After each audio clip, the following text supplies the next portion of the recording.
దేవునికి మహిమ కలుగును గాక. మార్నింగ్ మన్నా చూస్తున్న బిడ్డలారా, ప్రతిరోజు మీ కొరకు ప్రార్థిస్తూ ఉన్నాం.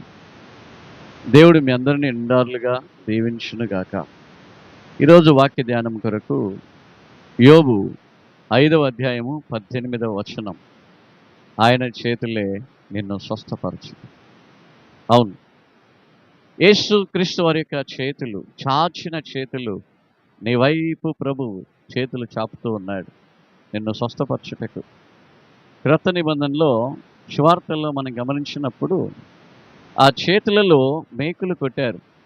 యేసు క్రీస్తు వారిని శిలువలో వేసేటప్పుడు ఆ మేకులతో, ఆ ఆరంగుళాల మేకులతో ఆ చేతుల్లోనూ కాళ్ళలోనూ ఆ చేతుల్లో గాయములు చేశారు. ఒళ్ళంతా గాయములు, తల నుండి పాదముల వరకు. ప్రియులారా, గమనించండి, ఆయన చేతులు నిన్ను స్వస్థపరుస్తూ ఉన్నాయి. ఆయన కార్చిన రక్తము నిన్ను నన్ను స్వస్థపరుస్తూ ఉన్నది.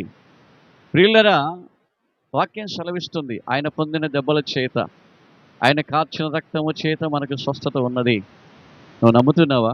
నువ్వు నమ్మినట్లయితే దేవుని యొక్క మహిమను నువ్వు చూస్తావు.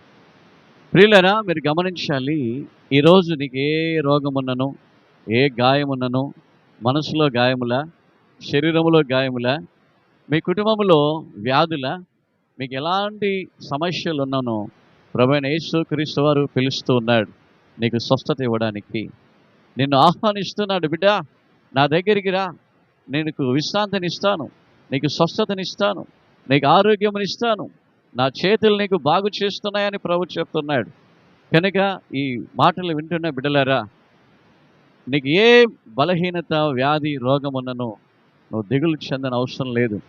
ఆయన చాచిన చేతులు, ఆయన గాయపడిన చేతులు నీ వైపు చాపి ఉన్నాడు నిన్ను స్వస్థపరచుటకు. ఆ చేతులలో, ఆ కౌగిలిలో నీకు విడుదల ఉన్నది, స్వస్థత ఉన్నది. ఆ చేతులలో, గాయముల నుండి కారిన రక్తము చేత నీకు స్వస్థత ఉన్నది. ఆ చేతులే నిన్ను బాగు చేస్తున్నాయి. ఆ చేతులే నిన్ను ఎత్తిపడుతున్నాయి.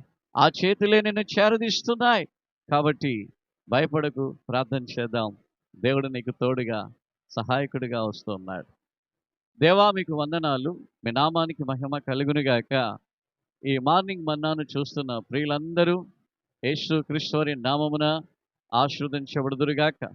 రోగులు స్వస్థత పొందుకునేదురుగాక. ప్రభా, మీ చేతులు స్వస్థత కలిగిస్తున్నాయి, గాయములన్నీ కట్టుచున్నాయి. కాబట్టి ఈ వాక్యాన్ని వింటున్న బిడ్డలందరికీ, మరి ప్రభు వారి కుటుంబానికి ప్రభా గాయములు కట్టి స్వస్థపరిచి ప్రతి బలహీనతలు తొలగించి విశ్రాంతిని కలిగించండి.